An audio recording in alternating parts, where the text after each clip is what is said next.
আচ্ছা বাবা, তুমি যে ওকে কাজের লোক হিসেবে নিতে চাচ্ছ, ওর সম্পর্কে সমস্ত খোঁজ খবর কি নিয়েছো? হ্যাঁ রে রবি, তুই থাকিস কোথায়? বাসা কোথায়? তো বাসায় কে কে আছে? চাচা আর কোয়েন না, এই দুনিয়াতে আমার আব্বা ছাড়া আর কেউ নাই। আব্বা রংপুরে কৃষি কাজ করে, আর আমি মানুষের বাসায় কাজ করি আর রান্নাঘরে ঘুমাই। তাই এর আগে কোথায় কোথায় কাজ করেছিস? ওই যে ফজলুল হক, আইকন বিল্ডার্সের মালিক ফজলুল হক। আচ্ছা, তুই আমাকে একটা তথ্য দে তো, ওনারা কি বাসার ভাত খেত নাকি 5 স্টারের খাবার খেত? কি যে কর না ভাই, ওনার আসল খাবার তো আমিই রান্না করি। আসল খাবার? এই আসল খাবারটা আবার কি? ওই যে চেপা শুটকি ভর্তা আর কচুর লতির ঝোল। কি বলিস? চাপা শুটকির ভর্তা কচুলতির ঝোল তারা খায়? খাই না মানে কি কন ভাবি, আমি যখন রান্না কইরা দেই তখন একসাথে 2 থাল ভাত খাই। হয়েছে হয়েছে হয়েছে, সবই বুঝলাম। এত ভালো তুই রান্না করিস, তো ওই চাকরিটা ছেড়ে চলে আসলি কেন? চাচা আর কোয়েন না, এত বড় বাড়ি, তারা তো কেউ থাকে না, সবাই তো দেশের বাইরে থাকে। আর আমার না একা একা ডর লাগে, আর কথা কওয়ার মতো কোনো মানুষও পাই না, তাই চাকরি ছেড়ে চলে আইছি। তার আগে কোথায় চাকরি করতিস? তার আগে ওই যে রবিউল হাসান। রবিউল হাসান? ওই যে ক্রিকেটার রবিউল হাসান? হ ভাই, ক্রিকেটার রবিউল হাসান। তার বাসার সব কাম তো আমিই করতাম, 3 মাস কাম করছি। তার বাচ্চা বউ যত মানুষ আছে সবার কাপড় চোপড় রান্না বান্না সব আমি একাই করতাম। এত বড় ক্রিকেটার, তার বাসার কাছ তুই কেন ছেড়ে আসলি? ওই যে ইন্ডিয়ার সাথে যখন বাংলাদেশ হাইরা গেছিল তখন সব রাগ আমার উপর দেখাইছিল, সেজন্য আমিও রাগ দেখাই ছাইরা চলে আইছি। বুঝতে পেরেছি। বড় লোকদের বিরাট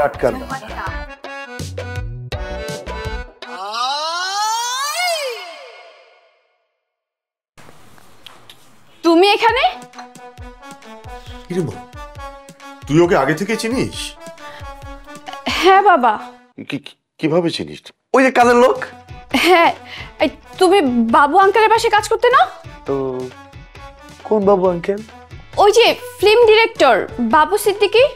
ও হ্যাঁ হ্যাঁ, বাবু সিদ্দিকী। আমি তো ওনার বাসায় 3 মাস কাম করছি। ও আচ্ছা আচ্ছা আচ্ছা, তুই কিভাবে বাবু সিদ্দিকীকে চিনিস? বাবু সিদ্দিকী আঙ্কেলের মেয়ে আমার ভার্সিটির ক্লাসমেট। একদিন ওদের বাসায় গিয়েছিলাম, সেখানে এই ছেলেকে দেখছি। ও আচ্ছা। বাহ, আমার মনের ব্রেন তো খুব শার্প, আমার দেহেই চিনতে পারছে। আচ্ছা রফিক, তুই তো দেখি সব বিখ্যাত বিখ্যাত লোকদের বাসায় কাজ করেছিস, তাহলে তো তোর স্যালারি অনেক হবে। বাবা, আমরা কি ওর স্যালারি অ্যাফোর্ড করতে পারবো? কি যে কন্যা ভাবি, এই রফিক রে কেউ টাকা দিয়ে কিনতে পারে না। আর আমি কোনোদিন টাকার কাঙ্গাল না। আপনাকে বাড়িতে আইছিলাম একটু ভালোবাসার জন্য, খালি একটু ভালোবাসা দিন, তাতেই আমি খুশি। বাহ বাহ, এ তো খুব কাজের। এই তুমি এক কাজ করো, একটু খেয়ে এখনই কাজে নেমে যাও।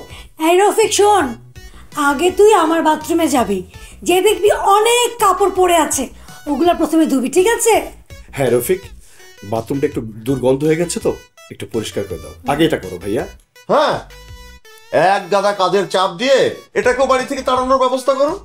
এই শোন রফিক, আগে তুই এখন একটু খাওয়া দাওয়া করবি, খাওয়া দাওয়া করে ফুল রেস্ট, তারপরে কাজ শুরু করবি, ঠিক আছে? চাচা যান, আপনি আমার কাম নিয়ে কোনো চিন্তা করবেন না, এইসব কাম আমার বা হাতের খেলা। আপনি উপরে যান, রেস্ট করেন, আমি আপনার জন্য গরম গরম চা বানাই আনি। আর ভাবি, আপনার যত পছন্দের খাবার আছে সব একটা লিস্ট করেন, আমি সব রান্না করে দিই। আর আপনার যত কাপড় চাপড় আছে সব রাখে দেন, আমি রান্না বান্না কইরা সব পরিষ্কার করে চকচক ঝকঝক কইরা দিচ্ছি। তার আগে আমার সাথে আসো, আমি সবার রুম দেখিয়ে দিচ্ছি, আর রান্নাঘরে কোথায় কি রাখা আছে সেটাও দেখিয়ে দিচ্ছি।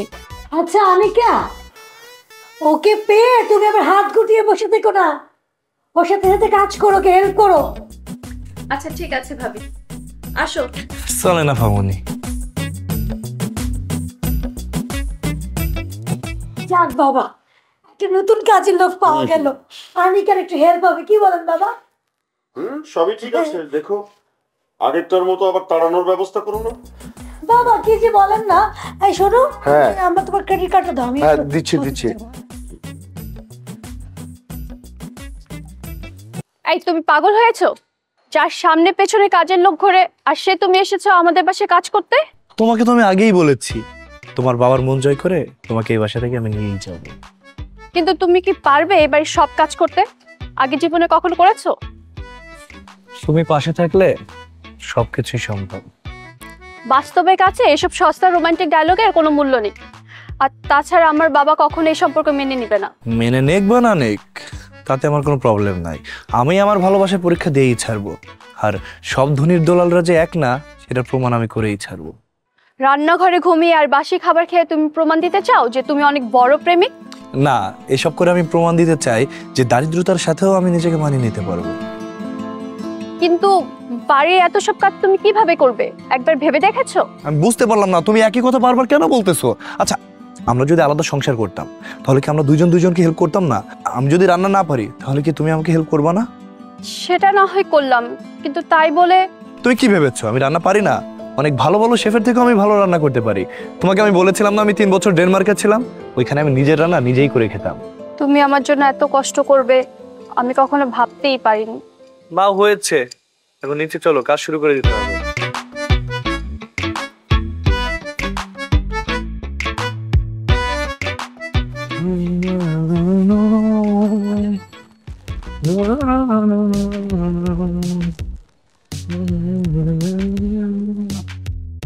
এই রাখো তো, রাখো রাখো রাখো। এই রাফি, রাফি! ড্যাড তুমি এখানে? কি রে, তোর একই অবস্থা? তোর শরীরটা কি হয়েছে? চেহারাটা কি করেছিস তুই? বাজার করতে গেছিলাম, কিছু বলবা? বাজার করতে গেছিলি সেটা খুব ভালো কথা, তো হেঁটে হেঁটে আসছিস কেন? একটা রিক্সা নিলে কি হতো?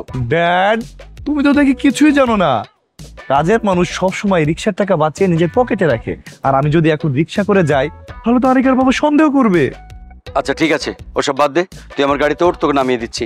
না না তুমি যাও, কেউ দেখে ফেললে সর্বনাশ হয়ে যাবে। অনেক কষ্ট করে আনিকার বাসায় ঢুকেছি, এখন যদি কেউ জানতে পারে। না না তুমি যাও। আরে বাবা, কেউ দেখবে না, আমি তোকে একটু দূরে নামিয়ে দিব। চল তো, চল চল। ড্যাড তুমি যাও তো তোমার অফিসে, আমার অনেক কাজ, বাসায় গিয়ে রান্না বসাতে হবে। থাকো। রাফি,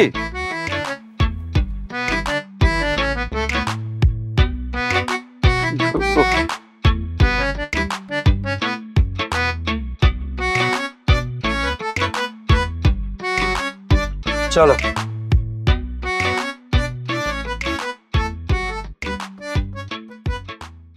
বাবা, আনিকার বিয়ে নিয়ে তুমি কি ভাবছো? ভাবছি তো অনেক কিছুই।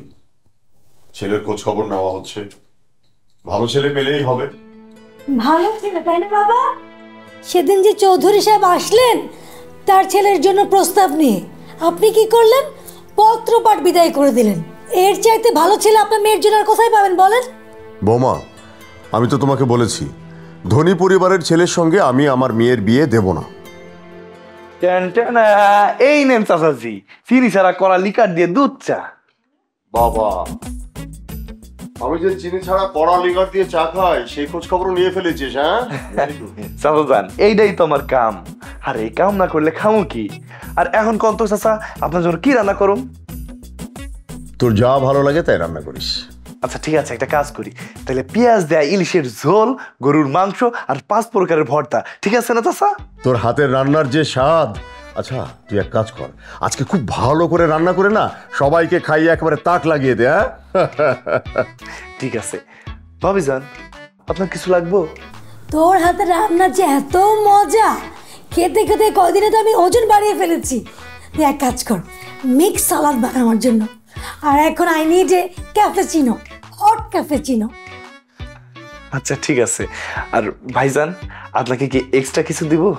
না না না, আমার কিছু লাগবে না। তুই আমার রুমটা পরিষ্কার করে দিস, আর শোন আমার মোজাটা নোংরা হয়ে আছে, ওটা সুন্দর করে ধুয়ে দিস। রফিক, তুই যখন আমাদের রুমে যাবি, বিছানার উপর আমার শাড়িগুলো সব এলোমেলো হয়েছে, সুন্দর করে ভাঁজ করে আলমারিতে ভরে দিস। হ্যাঁ ঠিক আছে।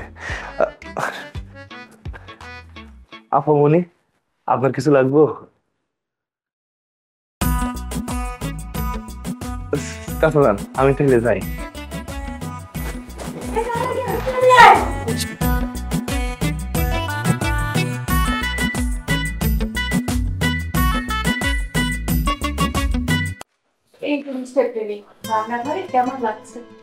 এতক্ষণ ভালো লাগছিল না, তুমি এসে জড়িয়ে ধরার পর অনেক শান্তি পাচ্ছি।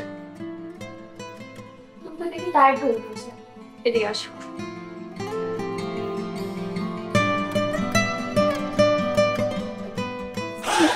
বাহ বাহ, কি সুন্দর দৃশ্য। কি ব্যাপার অনিকা, তুমি কাজের ছেলে শরীরে হাত দিয়েছো কেন?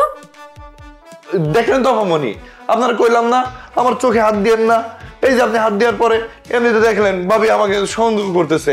হ্যাঁ, আর এইসব পোক যোগ না আমাদের কাছে কিছুই না। কি হয়েছে, কিসের পোকঝোঁক? আসলে হয়েছে কি ভাবি, আমি পেঁয়াজ কাটতেছিলাম, কাটতে কাটতে না হুট করে আমার চোখের ভিতরে একটা পোক গেছে। ওই পোক যাওয়ার পরে না আমি চোখে কিছু দেখতে পারতেছিলাম না। এই চোখ বন্ধ করে আমি তারপর পেঁয়াজ কাটতেছিলাম, আর সেটা দেখে আপামনি আমার চোখ থেকে সেই পোকটা বাইর করার চেষ্টা করতেছিল। ওকে, বুঝতে পেরেছি। এখন কি চোখের পোকঝোঁক বেরোয়েছে? কি কর না ভাবি, এইসব পোক যোগ আমাদের জন্য কিছুই না, আমরা গরিব মানুষ তো। যাই হোক, এখন কন আপনার জন্য আমি কি করতে পারি? তুমি সুন্দর করে শশা কেটে দেবে, আমি মুখে দিব। স্কিনটা ড্রাই হয়ে যাচ্ছে, বুঝছো, মানে রুক্ষ। আচ্ছা, একটা কাজ করি, ওই শশার সাথে একটু ডাল বাটা, বেসন আর একটা ডিম ভাঙ্গা দিয়ে একটু পেস্ট বানাই দিই। হ্যাঁ চুপচাপ তুমি তোমার কাজ শেষ করো। ঠিক আছে আপামনি। ঠিক আছে, কাজটা শেষ করে পেস্টটা বানিয়ে রুমে দিয়ে এসো, ঠিক আছে? ঠিক আছে।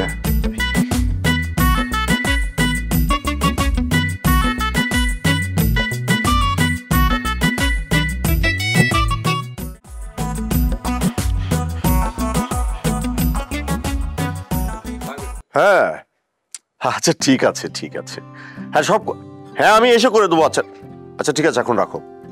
কিরে মা, তুই কাপড় উঠাচ্ছিস, রফিক কই? ওকে তো দেখলাম নিচে ভাইয়ের জুতা পলিশ করতেছে। আচ্ছা, ঠিক আছে পালিশ করছে ভালো, কিন্তু কাপড়গুলো তো উঠাই রেখেও যেতে পারতো, তাই না? বেচারা একা আর কত কাজ করবে, এই বাড়িতে তো আর কাজ কম না। হ্যাঁ হ্যাঁ, তা অবশ্য কথাটা তুই ঠিকই বলেছিস, ছেলেটা বেশ কাজের। দেখ না, আমরা বলার আগেই সব কাজ করে ফেলে।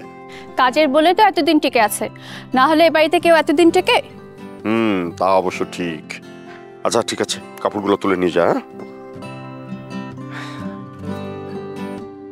হ্যাঁ হ্যালো, হ্যাঁ বলো, শুনছি।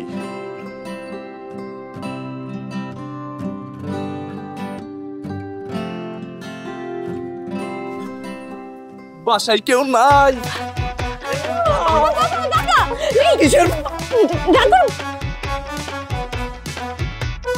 কিসের বাবা, বাবা নাই। চাচাজি,